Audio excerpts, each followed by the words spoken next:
Fue un pastor Sixto V, 1585-1590. Bueno, aquí habla largamente de realmente la grande hazaña realizada con aquel obelisco que había traído este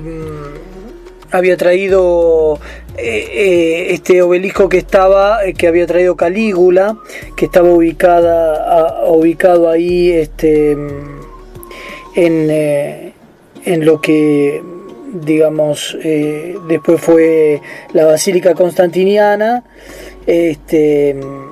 y obviamente había quedado afuera, al costado, medio perdido, incluso a un costado de la Basílica Constantiniana, este grande obelisco, casi 30 metros, un poco menos, 26 me parece, de grano rojizo, ¿no?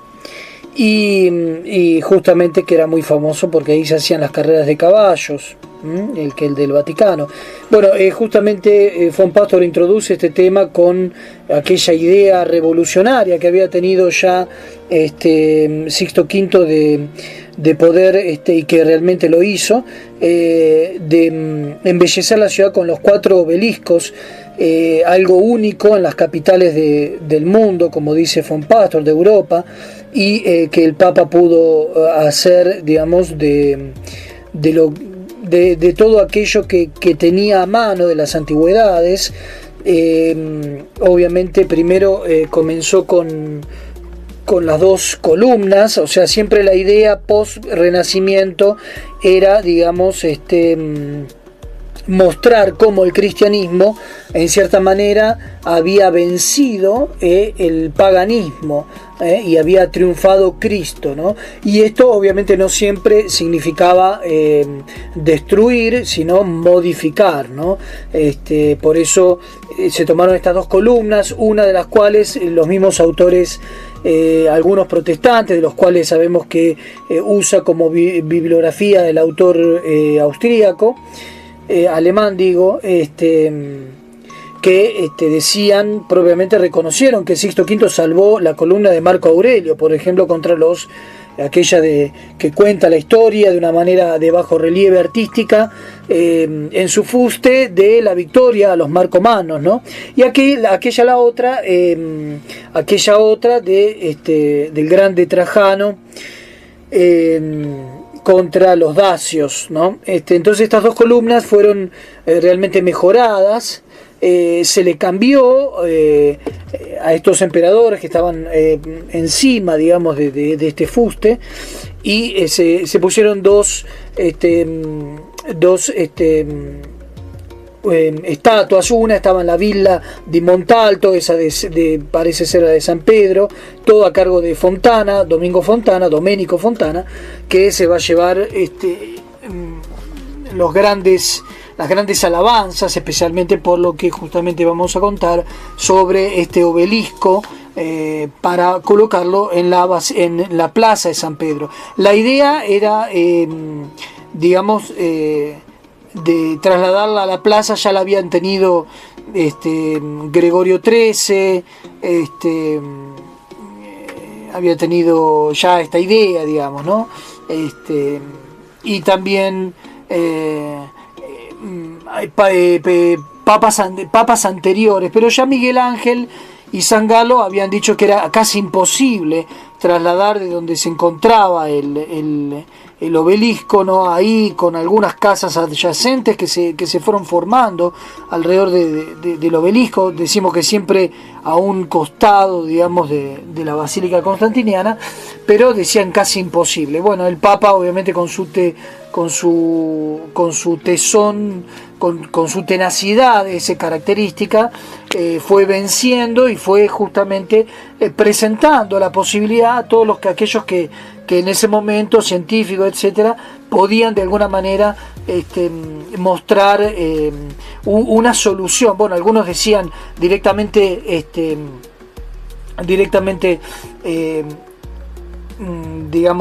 descomponer el obelisco y volver a componerlo en el lugar, digamos. Otros En cambio decían que había que acostarlo y después volverlo a subir, y otros directamente decían que no era necesario acostarlo, sino digamos que esté a 45 grados, ¿no?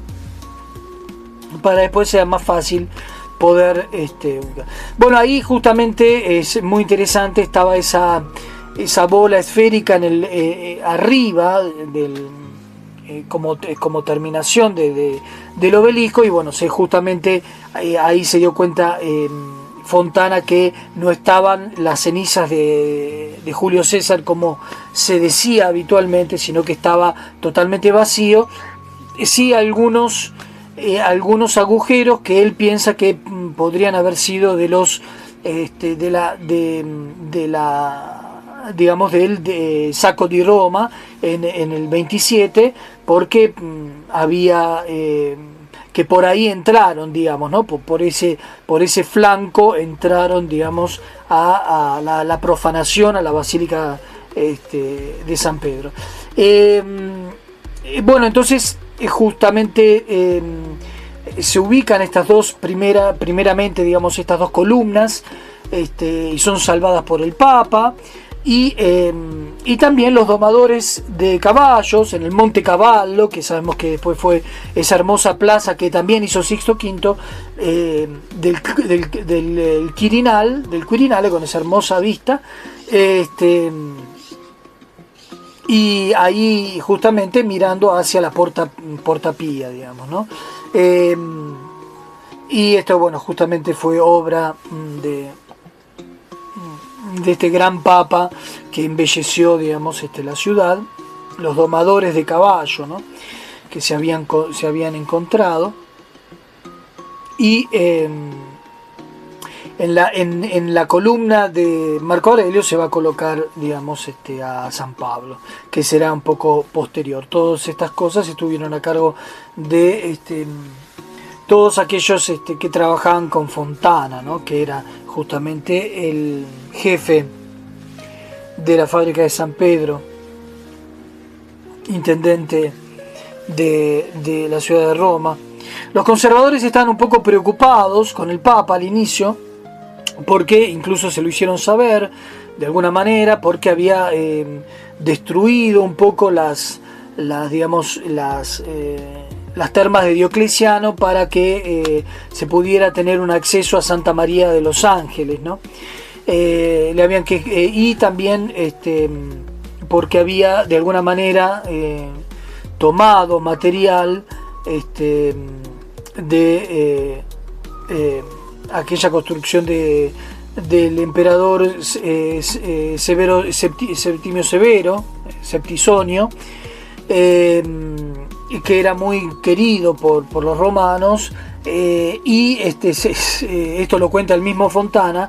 Estaba pensado el Coliseo hacerse, digamos, una fábrica lanar, siempre en favor de los pobres, etcétera, ¿no? Bueno, la cuestión es que se defendió en cierta manera el Papa cuando, digamos, con mucha cautela, a través de algunos cardenales, los conservadores fueron a decirle esto, porque dijo el Papa que en cierta manera él hacía, digamos, trataba de alguna manera de salvar lo que era salvable, y porque ya, digamos, muchas de estas antigüedades, y no hay que olvidarse también que muchas veces cuando se acusa a los cristianos, especialmente a los papas, de la destrucción de las antigüedades, ya Majorano, ya, digamos, lo que era a las fines del Imperio de Occidente, había prohibido a los mismos senadores, o sea, los que son los descendientes del gran Senado romano, antes de la caída del 476, Majorano prohibía, porque ellos justamente se robaban de las construcciones de las antigüedades romanas, se roban los travertinos todo para sus villas. Así que bueno, acá tenemos un excelente ejemplo de cómo ya esto no era una cuestión de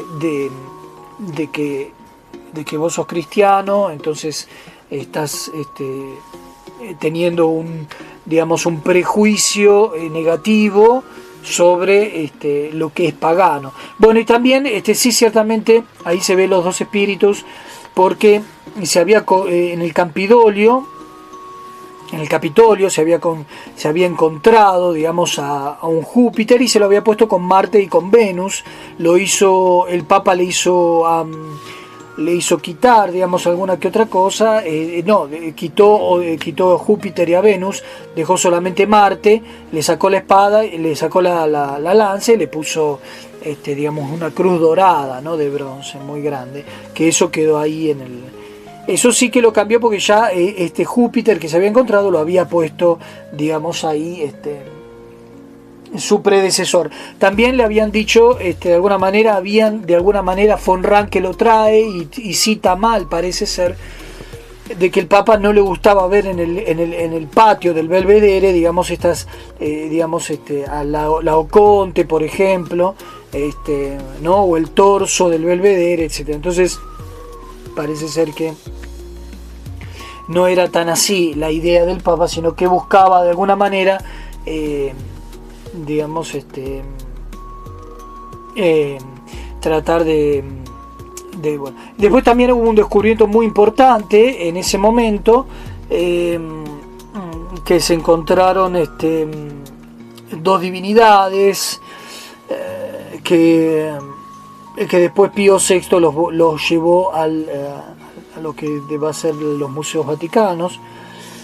No recuerdo bien si eran, a ver si me acuerdo, no sé si era Postis, no sé, algo así, Menandro y bueno, no recuerdo ahora, y no tengo buen conocimiento, digamos, soy solamente un aprendiz y un admirador de lo que es la mitología, entonces no puedo recordar bien estos nombres. No sé si era Menandro y Polístenes,